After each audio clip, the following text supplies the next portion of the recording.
very light group. We don't have a forum, so we'll dive right in. No approval of the minutes and whatnot. Very light agenda, but I know I missed the last meeting.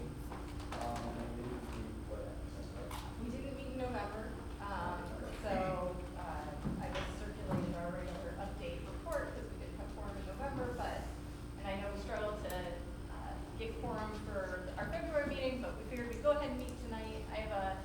Even though you can't vote to approve minutes, we still can go through our regular economic activity update, and then we'd love your just informal feedback on some proposed designs for new parking lot signage in downtown. That's one of our steps in implementing the parking study. So tonight you can be a little focus group. All right, we'll go ahead and get started. So as usual, we will report on our retail sales trends. So this just shows quarter 3 2025 versus quarter 3 2024.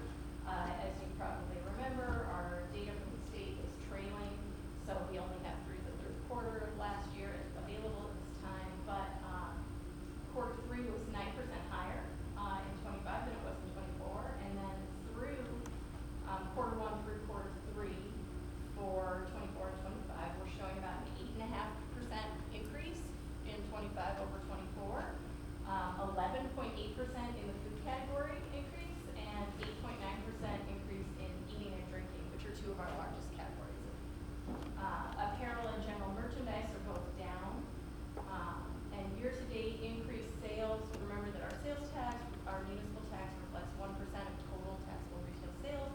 So if you translate these numbers into taxable retail sales, it reflects a sales increase of almost $11 million in additional local spending in 25 versus 24. A little over $4 million of that in the eating and drinking category.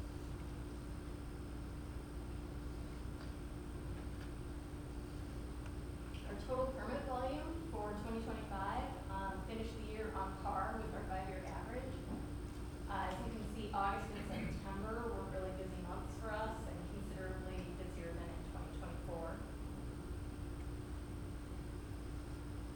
New businesses now open and coming soon. We've had 8 new business licenses issued since November, and either issued licenses, maybe the business isn't open yet, but include Grady Lake Catering at 311 West Hillgrove Avenue, the old Lux Honor space.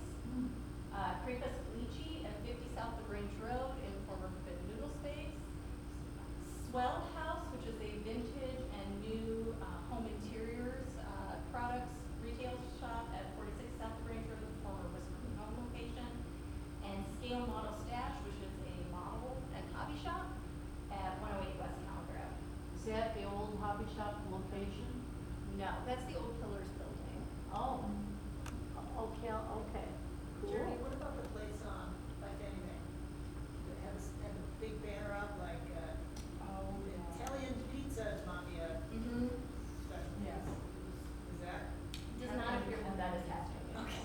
Put up a big sign. Yeah. Regularly have Eden? She does intend to have a grab and go section, like a small retail space. If you're familiar with the location, when you walk up the stairs, there was a smaller area, and then down below was a larger room where they used to have like yoga classes and things like that. So the primary catering functions, the catering kitchen is in that lower area, and then they will have a space that can do some smaller events, a banquet hall, less than 50 people, and then in that kind of like first entry spot, she intends to have some kind of event. She's an established business. Just this is her first brick and mortar retail location. Upcoming events and promotions. Restaurant Week is coming up. Tell your friends and neighbors, go out and enjoy one of our LaGrange restaurants between February 27th and March 8th. We have 20 participating establishments. We work closely with our partners with the LGBA and others to do promotions for this event to drive customers into downtown LaGrange and the West End. We have 2 in-studio TV segments scheduled, 2 live broadcasts from downtown LaGrange, and 2 remote interviews with broadcasters with Dan Volka, the Executive Director of LaGrange Business Association. We also are updating updating our commercial that we play on local access cable and on social media outlets. And that'll be going live this week. Already, Dan Molka was interviewed by Fox, live from Fresno. And we've gotten a little bit of press coverage with, like I mentioned, some of those additional segments airing on February 23rd on Fox, February 24th on WGN, on March 1st on WGN's morning show Weekend Break, and CBS 2's Jumpstart with Jackie on March 2nd. Additional upcoming promotions and events include the Spring Shopping Stroll on April 11th, and the Farmers Market starts May 21st, which I know feels like a long time from now, but is right around the corner. That's all I have for the update today, unless anybody has any questions.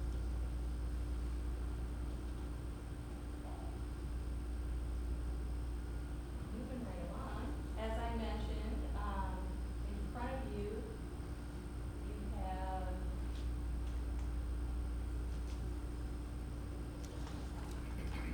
you have a couple sheets. This one is just a map showing the various different parking lots in the downtown and the West End that the village owns or that we partner with other entities to use for public parking. And then this table is a table from the parking study that shows all of these different lots and the various different users in the lots. And so one thing that the parking study recommended was that we amend the time limits for enforcement for the surface lots in the downtown to extend that instead of ending at 6 p.m. to go till 8 p.m. And the primary goal of that is to move the employees out of those prime customer parking spaces and push them toward the CBD decal spaces, which the highest concentration of those is in the parking garage. Additionally, some of the recommendations in the parking study is really that we evaluate and update our signage so that the primary audience for the signs is the infrequent user, the customer who's coming downtown to shop or dine or go to a movie and needs to know quickly from the signage whether they're allowed to park there or not.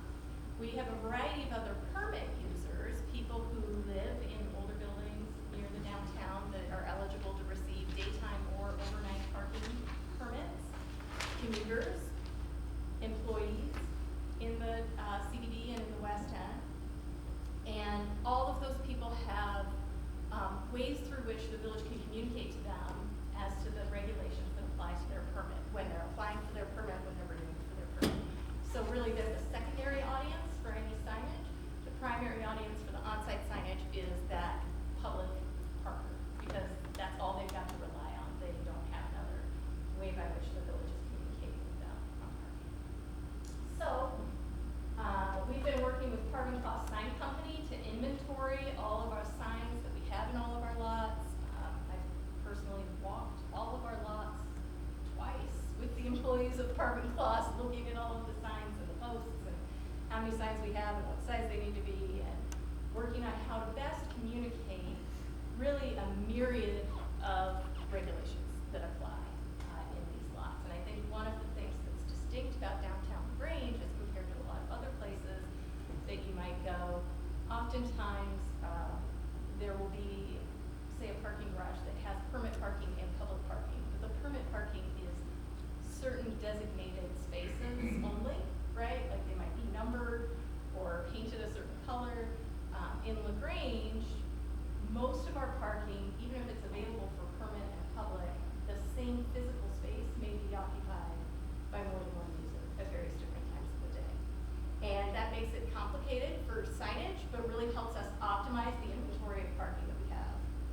Because then we're not letting spaces just sit empty because it's reserved for someone who's not currently using it. So that's kind of a little bit of context. I'll walk you through what we're looking at doing in the parking lot and in the garage and in the lots, and feel free to ask questions or tell me like, wow, I think this would make sense or this wouldn't make sense to me. I'd love any feedback that you have. So starting with the garage.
within the overnight parking area. The entire garage is overnight parking by permit only. Okay. Actually, all of our lots are overnight parking by permit only. We don't allow overnight parking unless you have a parking permit that explicitly allows you to do so. Okay, so you don't have to have designated spaces. Right. 1W is public, again, it's the same language about the public parking, 4-hour limit, 6 AM to 6 PM, no limit, 6 PM to 2 AM, overnight parking by permit. And then level 2 and level 3 are the same. So this is just the garage. This is just the garage. So in theory, if I pull in, I would have to also see the other sign that says overnight permit only, because it says no limit 6 PM to 2 AM. So like I could think like, oh my gosh, no way, I can park up Those two until are the same like, thing. there's no time limit overnight, unless I also see the other sign that puts those two things together. I read that the same way, in terms of there being no limitation on overnight parking from 6 p.m. to 2 a.m. Well, there's not until 2 AM. What we term overnight parking is 2 AM to 6 AM. So it's a definition of overnight parking that you have, what the hours are for that. Yeah. Because the overnight parking without permit applies only to the 2 After 2 AM to 6 AM. I Would it understand. be clearer if the overnight parking sign said 2 AM to 6 AM? Yes, absolutely. Yeah, I think so. That's the real restriction overriding was, no overnight parking without permit from 2 AM to 6 AM, right? Yeah, that would be clearer.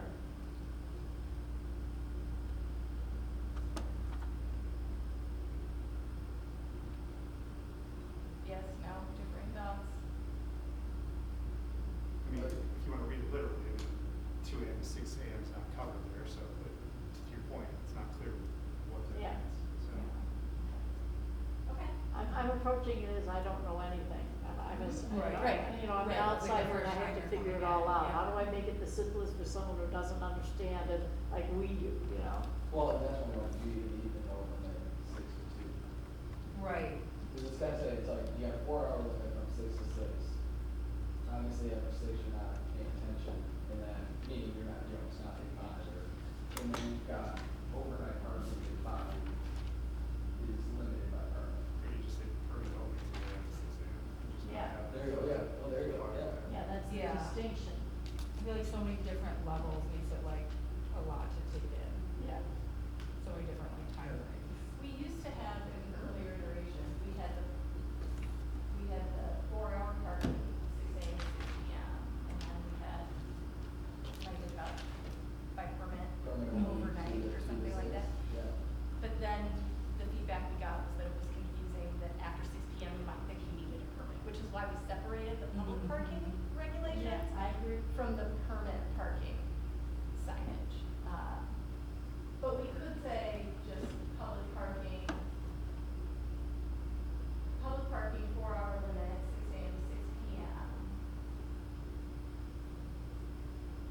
And then just leave out the no limit after 6. parking enforcement folks chimed in, because they're gonna have to. The overnight parking by permit only is really important for them from an enforcement standpoint. But I mean, will they chime in on what signage might make sense right now? Or you're, The 4-hour limit, we have been including them. The 4-hour limit, 6 AM to 6 PM is important. Anything that they're gonna write a ticket on is important, yeah, right? for sure.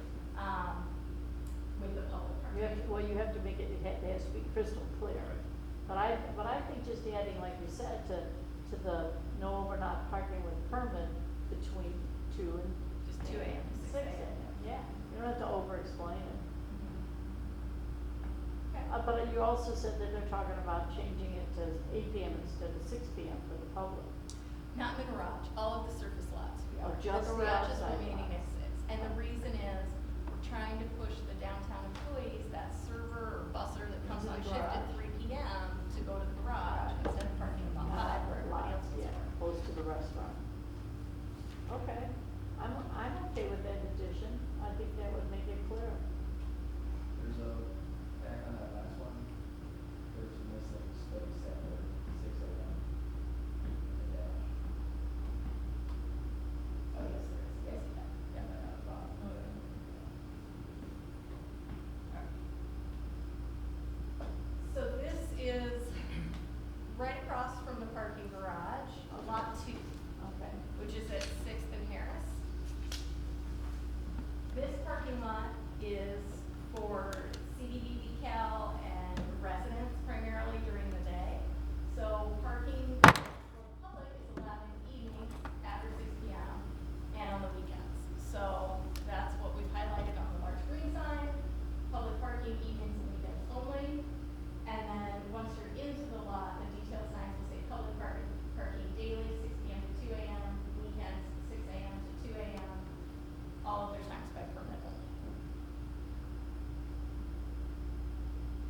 it have the overnight parking?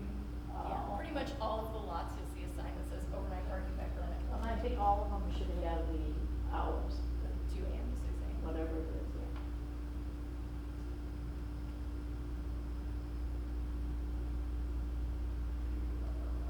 Yeah, I mean, if you, Well, so I park in lot 12. Parking lot. we will definitely get to that. Okay, I'll just Yeah. take it. Alright. Pocket No, lot. just, what's that? Pocket lot, right there. All right, now this is lot 3, which is the one right next to the elm. Oh, yeah. On your map, for some reason, it's labeled Terrace Avenue lot, but it's lot 3. This one's really simple, it's just 3-hour parking, 6 AM to 8 PM is the time change.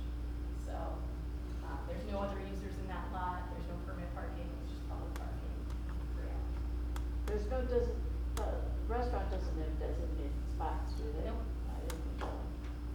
And then this is lot 4, which is at Ashland and Harris.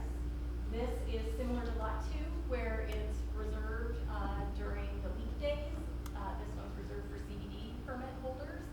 So it's public parking evenings and weekends only, so this signage is just very similar to what you saw in lot 2. Oh, that's good, that's a, Yeah, that's the most confusing Yeah, lot, you that's don't think you historic. can park it. Right. Ever, Yep. even though people do, and I've done it. Like, it doesn't come off that way, that you can actually. Well, and some of the signs in this lot, you can't even So see them. where is this lot again? This is at Ashland and Harris, next to Aging Care Connections. Oh, yeah. This is lot 5, this is the Calendar Avenue lot. So Calendar, Ashland, Burlington, our largest surface lot, the one that's most in demand on any given weekend. So it already has a large kiosk at the entrance, but then we wanted to add an additional sign as you enter that said 3-hour parking, 6 AM to 8 PM, overnight by permit only. This That lot actually does have, even though it's largely a customer parking lot, it has 3 rows in the middle of the lot that are signed, that are specific for Central Business District employees, Monday through Friday. And then it also has some overnight and daytime resident permit parking. So whatever, handle that. That will all remain. So what about the part where you're trying to push that into the garage?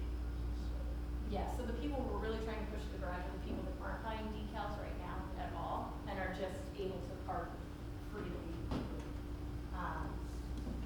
Those CBD decal spaces are pretty well utilized as far as I can tell by the employees. Eventually, the parking study does recommend trying to work with Metra to convert some of the spaces along the tracks to employee parking so that we can move them out of lot 5, but so we have somewhere for them to go. We didn't want to reduce the total amount of employee parking. So this is the other sign at the entrance to lot 5 that'll say 3-hour parking. This shows you those signs that will say CBD parking only, this aisle, 6 AM to 5 PM, Monday through Saturday, forgive the font, we're making edits on that. Do you think most people would know what CBD stands for? Like if you're not, Well, I think the employees in the Central Business Yeah. District do. I think everyone else is just to tell them it's not. like as a permit, yeah. Right? Yeah. So, But that's So a the- great question, because CBD means a lot A lot these of days. things, yeah. Yeah. Yeah, It's I just could be buying simplifies out it. marijuana. So That'd be the really good. challenge with lot 5 is unlike the others where we don't have specific spaces designated for particular users. Lot 5 does have specific areas that are designated for the employees and then for residents. And largely that has to do with snow removal operations. The resident permit parking that's overnight is around the perimeter of the lot on one edge. And then the CBD is in the middle. It's the least attractive parking, right? Like you want your customer parking to be around the edges where people can see it.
license plate reader technology for parking To check the enforcement, to database. check to make sure that that person has the appropriate permit to park in that location. We don't have village vehicle stickers anymore. Yeah, and the commuters have gone largely to the virtual platform as well. So the central business district employees is the last really large group of users that we're looking to move to this virtual platform. So in this lot, middle rows, during the daytime, so the lunch hour, they're for employees only. Well, that's gonna be a lot of new tickets, cause I park there all the time, when people for lunch, cause it's only parking places available. And you ride around the lake to find it, unless you're gonna park past the police station or the parking lot. And because the day cops don't ride around and get the cars over there, the stickers on windshields. And that's gonna be a problem. You're gonna get a lot of tickets, maybe like that for a It's been that while. way for a while now. I know, but the cops don't get out of their car. They don't walk around in the front and see the CBD stickers. They just ride through the lot, they look at the time. Is that how they're still doing it? The old chuck method? I mean, aren't No, they running ride, the same? they've got the license plate Right. reader, so they ride through the car and it picks up the time and they write the ticket. Right. So right now, if you park in the middle of the CBD sticker or without one, they don't, because they don't get it. Cause that part hasn't been converted over yet? Like, right now, is the plate key to A being either a resident and or a decal permit holder? In other words, if they hit the plate, they'll know if they're allowed to They park will, there or not. they will in the future, So yes. it's not Right too late. now, Yeah. we have a spreadsheet that they're mailing over at a regular cadence from the finance department to the police department, so the parking enforcement officers have the up-to-date list of who's purchased the. But it's still on paper. So, yeah, that will be, Man. for those, And I watch him go through that, inadvertently, and I know. watch him go through that lot a lot, he rides through it, and if it dings, he gets out, writes a ticket, gets back in his car, and leaves. And I've even talked to him, he goes, I'm stopping, you know, see these stickers, that's too much trouble, he just runs around. So now you're gonna have people go there and eat lunch all the time, you're gonna start to get ticketed if you ride through the club. But they're seeing this sign, right? Yeah, there's a sign that's So they're- almost identical to this right They now. know they know Right, they're but yellow. where are they gonna park? That's the Well, question. we've got a big parking problem, that's another conversation, yep. It's about to be a bigger problem, because Yeah, there's a lot of people. it's only getting bigger, we Yeah, got more and now- restaurants. It's now coming in. getting bigger, Yep. and we're gonna force Yep. people to get tickets there. Yep. That's gonna be interesting. Yeah, I guess- so this is the existing regulations, it's not a change. Well, I to realize, regulations. now realize that, it's just a change in enforcement. Why are they there in the lot as opposed to like in front of the fire station, all the traffic? And it seems like that's prime retail spot that would be attractive to the customer to expect. Yeah. Is it a safety thing, is it, I'm sure it's why is that the CBD? I can't say for sure because it's been that way for probably 20 years. But I would say that I think in general, the village has a finite inventory of parking spaces available and we're trying to serve lots of different users and balance all those needs, right? So I think the village has tried to provide some employee parking east of the Grange Road and some west of the Grange Road. Most of it's east of the Grange Road. But there is a little bit on the west side of the Grange Road as well.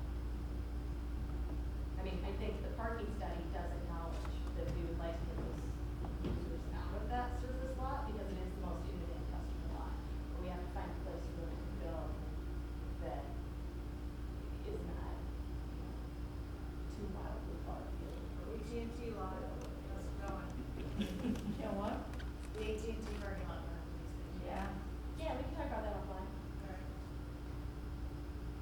Is there, to Glenn's point, is there a need to, for those two aisles to have a painted white, with black lines in addition to signage? To make it more clear. Like, just be like those two rows, like color, the color Paint the coded, space. you know, or something.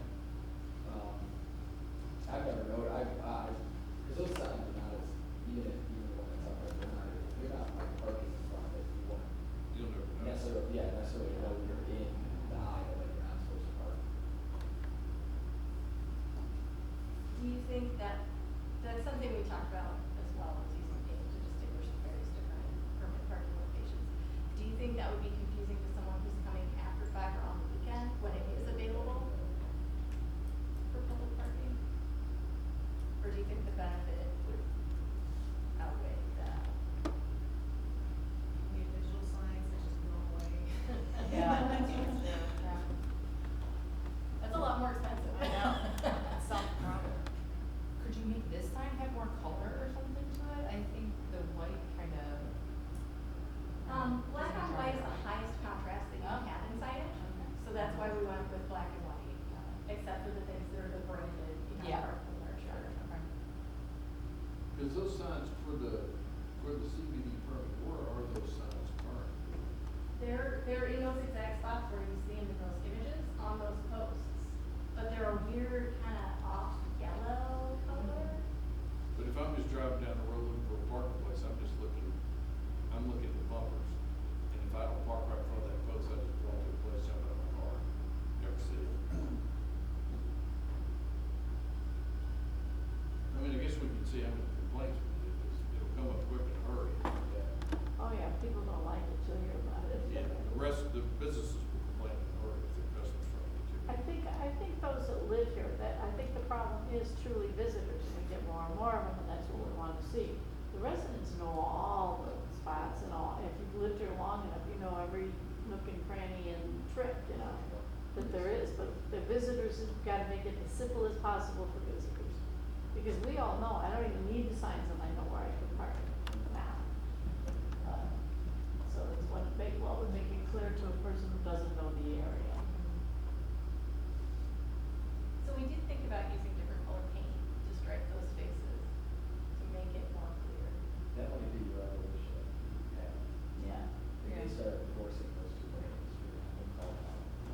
They do that in the hospital parking lots, physician It parking is is one structured, color. I agree, like, in the evening, evenings, and weekends, it's like, wait, what is this? But as long as that's what I'm thinking, white on black, or white with black stripes, you're like, oh, okay, it's the permanent parking. But see, do you think that would put off somebody who is allowed to because it's after a certain time, but they see, it might be too off-putting for, can I park there or can't I, because they get this big, I just wondered, for a stranger, would it be too blatant?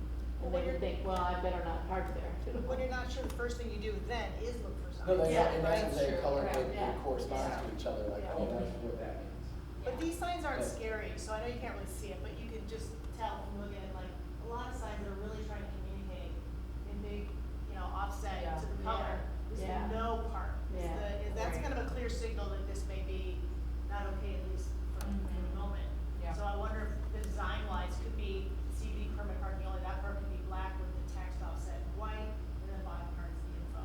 Yeah. Just That something makes that sense. Mhm. grabs you a little bit more. Mhm. And then maybe if there's any other areas to add some signs, and I think the stripes is good, Oh, right. yeah, Does that's right, you're looking at bumpers. Well, and I think to the point of we can install the signage, see how it goes. Right. If we are getting complaints about, well, I didn't realize I couldn't park there, then we could evaluate additional steps like additional Lines or striping. whatever, yeah. Okay. Okay, appreciate that. Moving on to lot 8. This one is over behind Palmer's. On your map, it's called the Madison Avenue lot.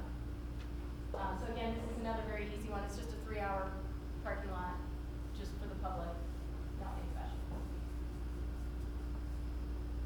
Go back. What was the third sign? I can't read from here. It just says 3-hour parking, that's saying to 8 PM.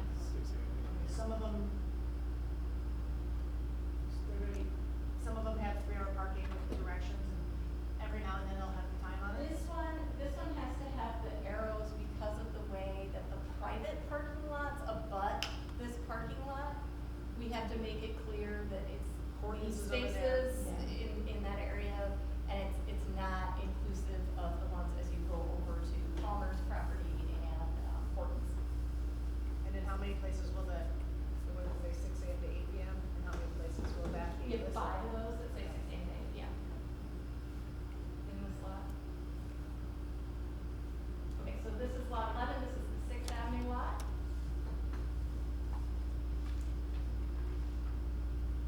This is a 3-hour public parking lot with overnight resident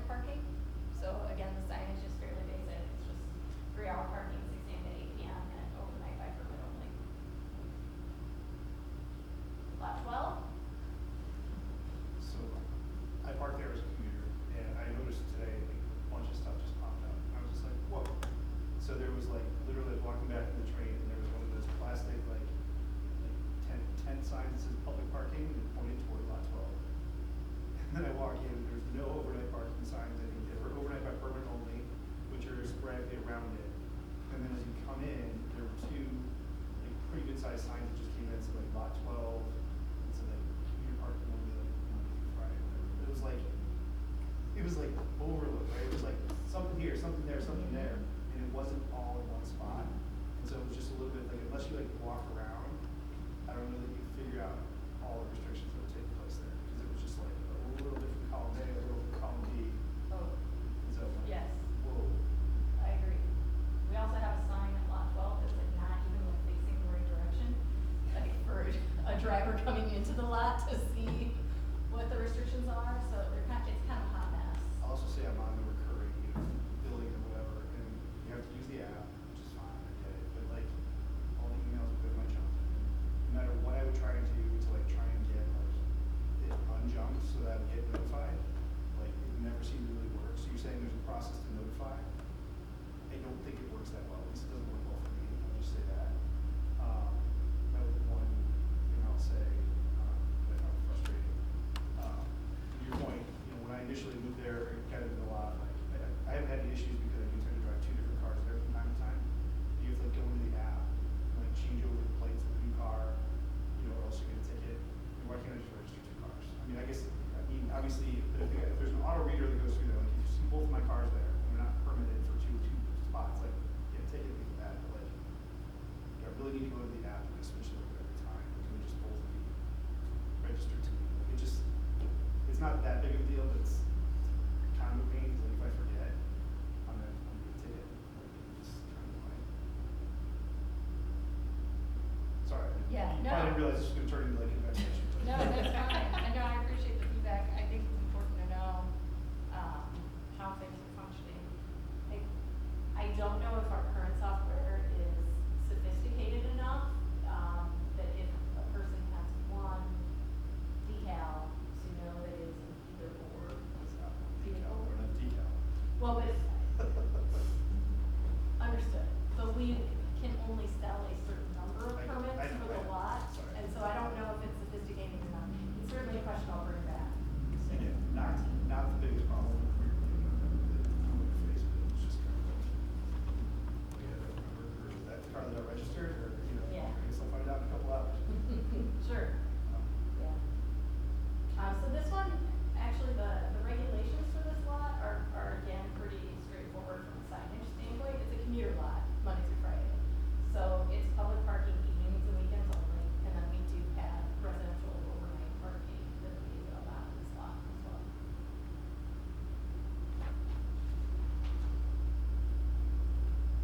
But this one really is, it's a lot of cleanup in this lot of various different signage to just make the lot clearer.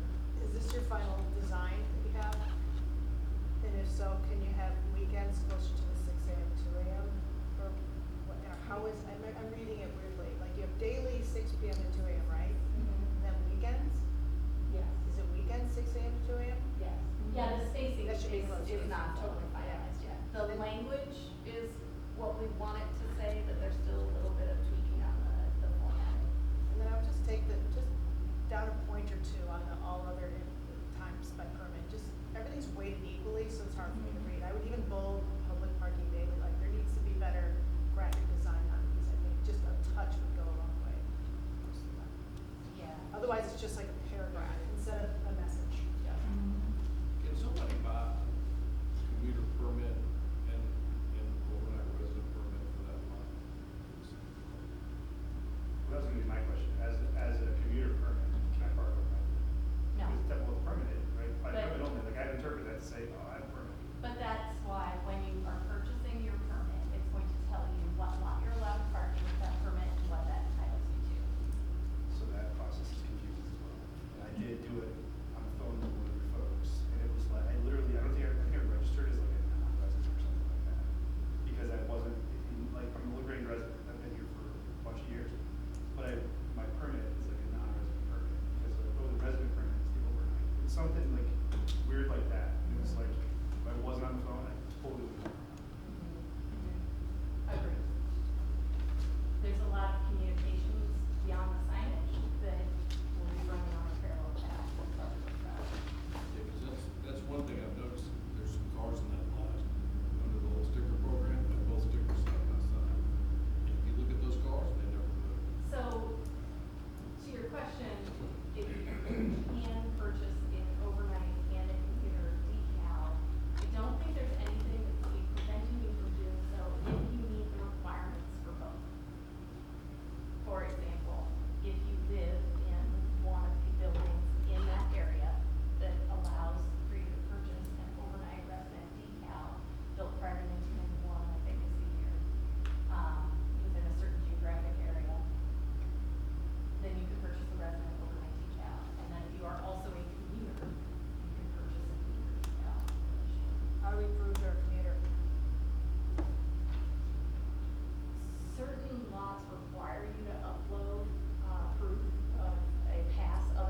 It's And the faded. further down you go, Even smaller?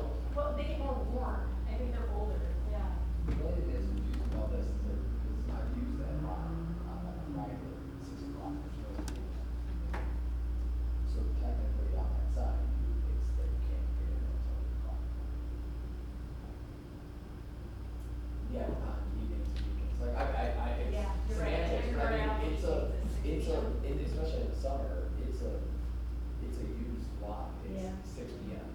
Because people, are walking a little bit, whatever, but that would make it You're seem right. like, all right, I can't park till 8 o'clock. On Friday, not just Friday night, really. Yeah. Is that just a typo? They didn't know? I don't know, I'd have to go back and look. I don't know if that was something that they requested, or if it's something that was just the sign company didn't make it match all the other ones that were 8 p.m. So, that's a good comment, I'll take that back. Yeah, because would you wanna add the hours to that? Cause it, yeah, you would think you would have to. You mean to the. Yes, to like the dark blue one. Oh. Those are just pointing you from further away to get there. Oh, I'm sorry, okay, I thought that was right at the end, so it's, okay. And those I can't see what corner they're on, is it on Harris and, No, that's at the entrance. Okay, so to that the is at lot. the entrance. So on Ashland, so just like all the others where we have, you know, like the green public parking meetings and weekends only. so that's pointing into the lot, and then inside the lot is the black and white one. Yes. Will we put up though, one of those, like we do the temporary one on outside of Windsor, you know, so at Ashland and. Yeah, the goal would be Harris? to not have to do that every weekend. Now, we'll have larger Yeah. permanent signs that will be a lot more visible. I mean, this is 36 by 53 inches, so significantly larger than any signage. that So they, so we've been no, we're putting not out. gonna put one also on Windsor then, because you think that one will be visible as people are I driving think around. ideally we wouldn't need two anymore. Because that's this will be- two-sided? Yes, it's two-sided. And that's, is that place right as you're pulling into the, in that drive Yep. there? Yep. Yeah. But yeah, I think you're right, you have to have, probably squeeze. Cause like, do you Time wanna frame in like, those too, nine to 'cause otherwise they five or pulled in something. during the yeah, day. just so that like they know what time like evening starts. Well, but none of the others do. None of the other signs that we've looked at, when you're entering the lot, it says public parking evenings and weekends. And that's all it says. And then once you're in the lot, there's the detail about what evenings is. Now, I certainly see the point about everywhere else, evenings means 6 o'clock, and this one says 8 o'clock. So that's something I'll take back to the team to talk about and see if the school district is comfortable with that being 6 p.m. So it's consistent across the board. But, we're trying not to overload the gateway signs with more Yeah. words than we have to. We're trying to keep it as minimal as possible. Because that's the one feedback I got from the sign company, was that all of our signs are very wordy. So we're trying to reduce the word Yeah. count wherever we can.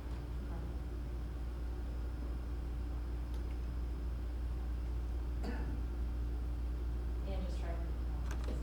Our signs actually, I've never really noticed this until I started reviewing them all one next to each other, but they're all different. Like, there's not any real consistency amongst them. Right, Brainerd and Burlington, so this is lot 13. Over by LT, so this, we got approval from Metro to let this be public parking after 11 a.m. So this one will say permit parking only, once you get it on the out, at the entrance, it'll say public parking after 11 a.m., no student parking. And then, once you're inside the lot, there will be a sign that says permit parking only, 2 a.m. to 11 a.m., no student or school parking anytime. How do you enforce that? Is this a lot we're talking about that was the, This like is- the commuter sheets, right, like Yeah. school? Mhm. You would only have the kid that leaves the school at 11 o'clock, you would just drive in and park 3 times a week. When I used to park this, there were students that took like a whole bunch of those weird spots. It's very hard to park in that station in general. So I mean, this is a great step in the right direction. Just, there seems to be a real gap in student parking over there generally. I suppose, yeah, students will probably be there before 11, so. Yeah, well, Show up there as a are, student, there are you're kids, here. there are kids that leave the campus with their cars all day.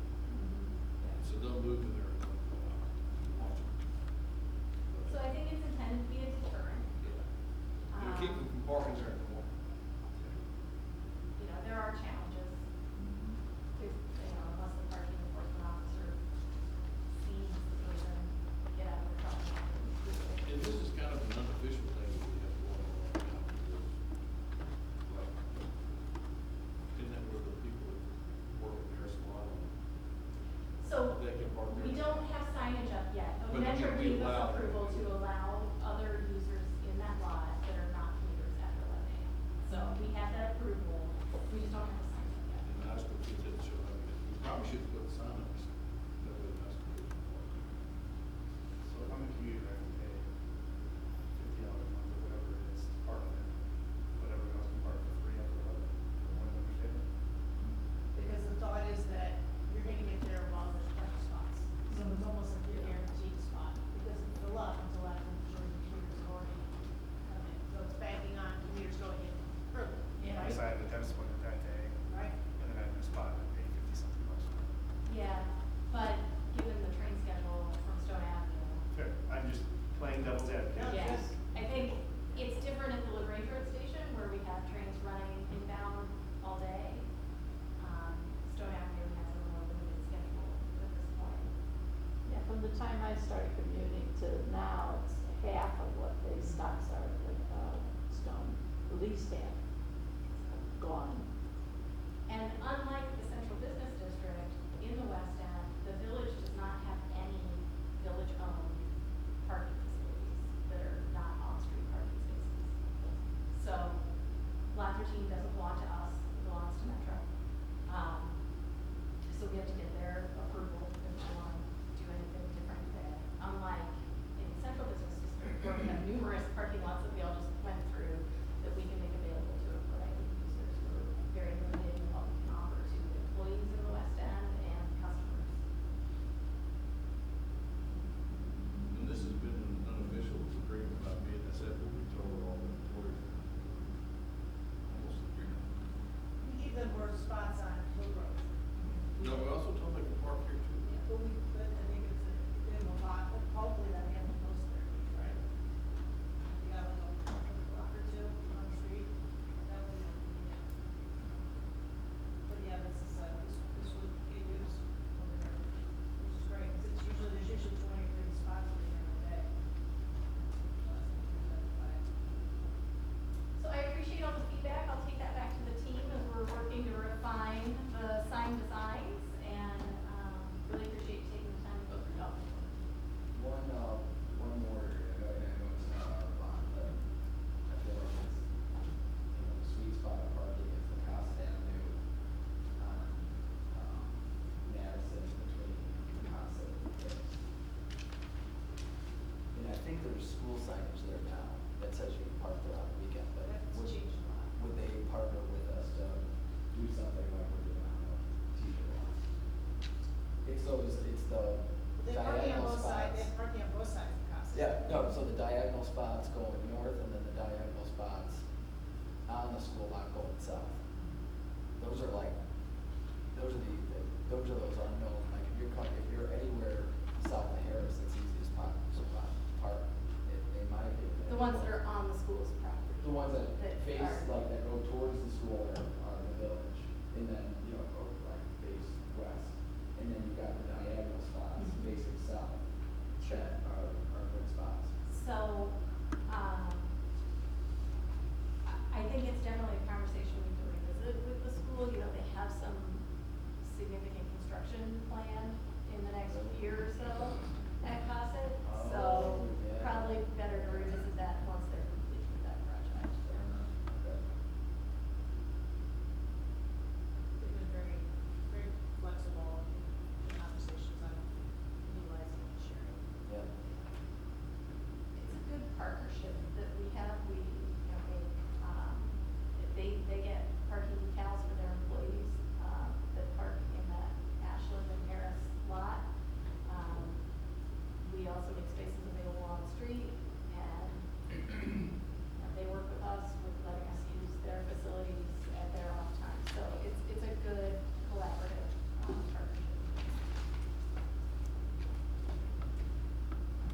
We'll just say before you send these to the printer, maybe every varnish or someone, just a little graphic design touch to fonts and scaling and sizing. It's everything being the same size, it's not, well, Yeah, that's, don't think this is the final draft.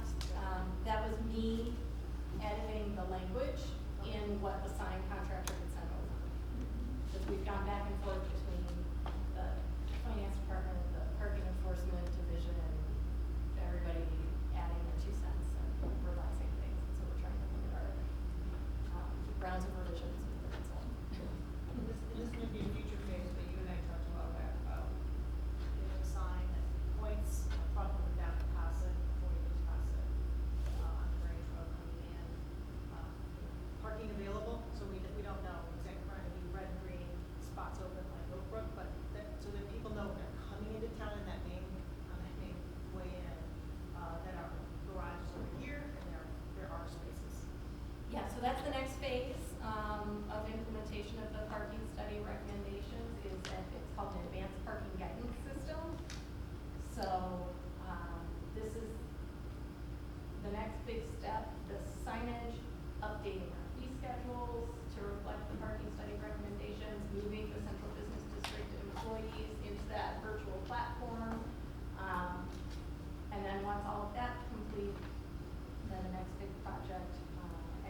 Jonathan Reynolds, I'm a resident.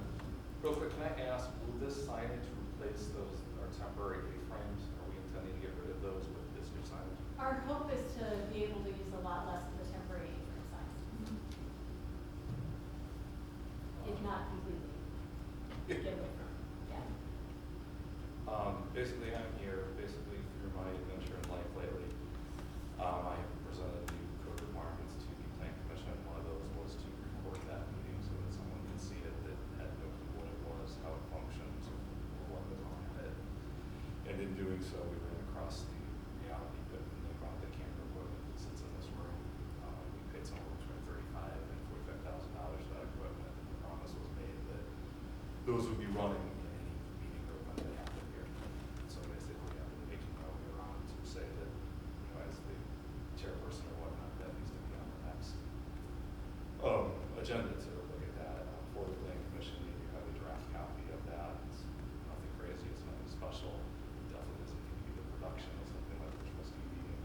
But getting one camera angle to see this so that, someone that's never been here knows what's happening.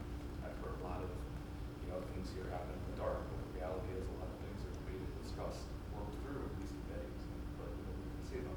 Nobody has access, nobody knows where to get.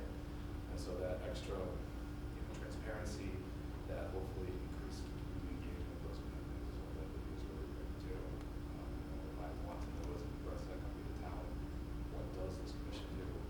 I have some place to do that. Also, there is no way to, it's hard to understand your meeting minutes don't come out till a month or 3 months or 4 months later, and so it's really hard to know what's going on. So if I did want to volunteer for a commission, or I had an initiative I wanted to put in front of a commission, I know what commission to go to and what to do. So that's why we kind of push forward with transparency and information. And so it's, like I say, each committee most likely has to create their own policy. And like I say, she has a draft copy. It's a really pull up. It's very simple. And you guys can debate any of the specifics of it. At one point, we were talking possibly live broadcasting. Step back from that, understanding that the trustee meetings, nice man told me we have between 2 and 4 viewers at a time. So there's definitely no need to live broadcast our smaller stuff. Definitely our stuff. And all the other stuff that they did have to be posted if it's going to be done with this equipment or something. So that's what I got. It was Jonathan, right? Jonathan. Thank you. And you said that, so you all have the proposal for each commission, for consideration. We have a draft that we worked on for the technician. And our job, then, you proposing that to the other groups as well? Yeah, basically I'm trying to hit one. So I have one recorded for everybody so that there is something out there. If somebody searches, the committee or something on YouTube that pops up so you can see where it is, and also just basically I started to talk at the top and not very much anymore, so I'm going to come up to the bottom as well and find something. Excellent. All right, well, appreciate you coming. I think if we can put that up for discussion at our next meeting, we'll definitely talk through it. Thank you. Appreciate you coming. All right, before we adjourn, I'm gonna, without consulting Jerry here, technically our next meeting will be May 7th. It's 7 p.m. Are we gonna keep that? It is. All right, so May, at least for our group here, we'll have, hopefully handle this to pull the quorum together. May 7th, 7 p.m. For our spring meeting. And then if you're looking ahead, it's August 6th and November 5th, tentatively. Let's go start at the beginning, May 7th? May 7th at 7, 7. August 6th at 7. Wait, to August, you said? Yes, August 6th and then November 5th. August 6th, 7. And November, I still can't hear. November 5th, I'm sorry. Thank you. My hearing Yeah, is. tentatively, but we'll Well, but assume, I know we follow up. assume May with the 7th information. and then tentative in August. I think it's good to get out. I think we need to hammer that big bold letters to whoever's not here. Not put it on your calendar. Yes. Okay, on mine.